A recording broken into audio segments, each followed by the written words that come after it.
back there.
Chicken ones! Get the chicken ones!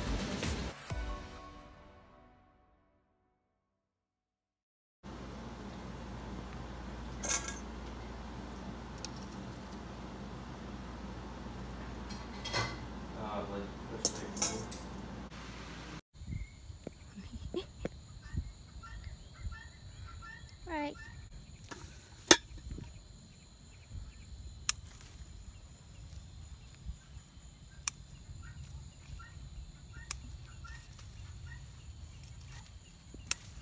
Producing and producing and producing.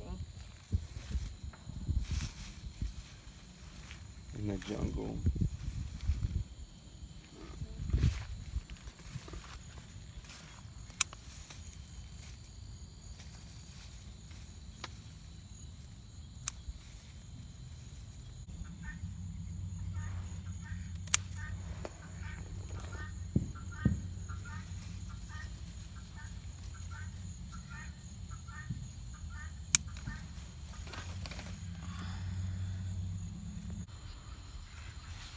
Uh-oh.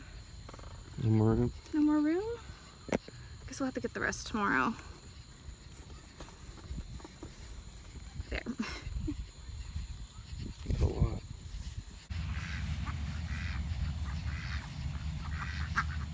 Here are the beans all cut up, and I'm gonna wash them thoroughly, and then I'm going to can them.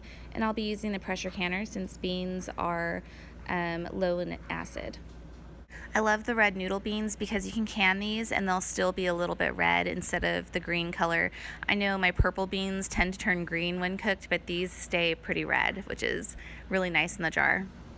So last night I just canned these green beans, and these are long beans actually, like yard long and red noodle beans mixed together. And these actually I pressure canned instead of water bath canned. I do both water bath and pressure canning. Water bath canning is, I don't know, easier for me and faster, but you have to pressure can stuff that is non-acidic, so that's why I pressure canned the green beans. And then I also made some peach butter, and I preserved some peaches in chunks, although it looks kind of funky, but this is just for yogurt anyway. Like, we just top this on our yogurt for breakfast. So it's kind of some mushed up peaches and diced peaches, and these were overripe peaches, so that's why they look like that. I wanted to do peach halves, but they were just too ripe for that, and there was tons of bruising, so I had to cut them up. So I've done a few of those because we like to put those on our yogurt in the morning. So it's coming along. I'm trying to can something every day because I'm trying to keep up with the garden. So that's why there's a lot of canning stuff going on my videos lately. So I just wanted to show you guys what I was dealing with the peaches that we got from Ham's Orchard. I went to get a whole box of the first day peaches. Those are peaches that were picked the same day because those are the best for canning because they're really easy to blanch and peel. But when I was there trying to get the box, a guy walked up and said, "Oh, what are you going to do with the peaches?" And I said, "I'm going to be canning them." And he goes, "Oh, you should do the overripes. Those are the best for canning." So even though I knew better, I went against my better judgment and I bought 3 bushels of the overripes.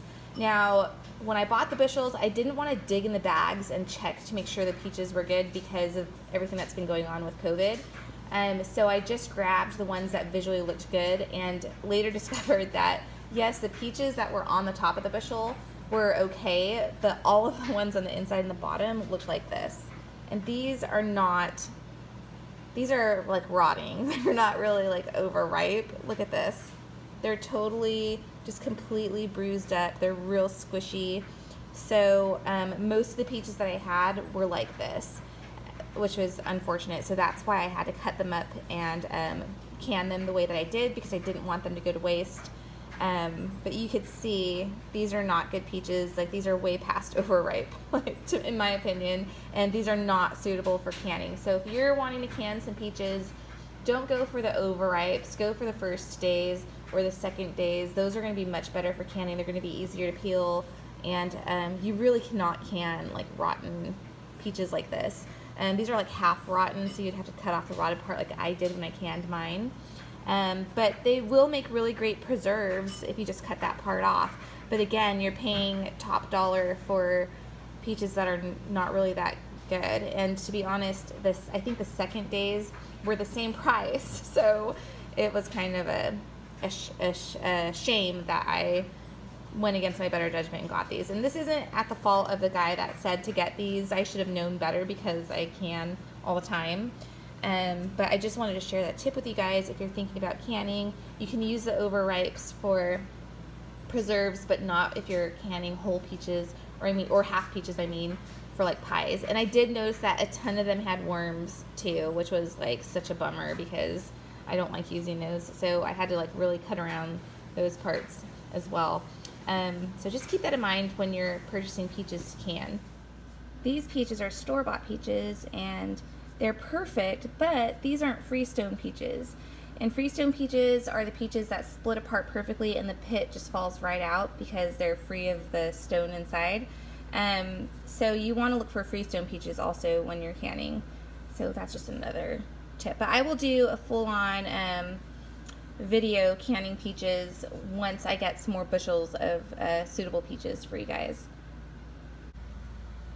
I also ended up finding a bunch of Golden Delicious apples at the grocery store. So I'm really excited because I haven't been able to find Golden Delicious anywhere else for several months. So I'm going to be canning some apple pie filling tonight, I think. And tomorrow is 4th of July, so we're going to be doing all kinds of fun stuff tomorrow. And I probably won't be canning tomorrow. I thought I'd give you guys an update on the orange currant tomato cuttings that I took to propagate. They're doing really well. I've removed them from the water jar and I've added them to these little pots, and I'm going to be planting them up here pretty soon, probably in part shade because I found that this plant likes to be shaded a little bit more than other tomato plants, but they're really cute. You can see they're just like teeny tiny tomato plants. They do stay really, really small. This one even has a tomato on there. So this tomato that you see on there isn't going to get much bigger than that, which is really cool. So those are doing really well. I'm going to plant those pretty soon. Even the really tiny cuttings that I took are doing pretty well in there, so pretty neat. And these are some succulents that I propagated. This one is still attached to the mama leaf, but they're doing really, really well. And that was pretty easy. This one I removed from the mother leaf already, and it's getting so big. So that's been fun because I usually kill succulents, so we'll see how long I'm able to keep these ones alive. For the beans that were overripe, I went ahead and seed saved them, and you can see I've already shelled them. and I got a ton of seeds for next year. Now you can let these dry in the shell, but once the bean detaches from the outside shell, you can go ahead and take the beans out and dry them the rest of the way just like this. And that's what I do every year. So this is plenty of seed for next year, but I'll probably do some more seed saving. And I just mixed all of the red noodle and the green long beans together because I'm probably gonna plant them in the same area again anyway. But yeah, so we'll seed save these. Alright guys, that's it for this video. Thank you guys so much for watching. Don't forget to like and subscribe. We try to post a video every single day, and we'll see you tomorrow.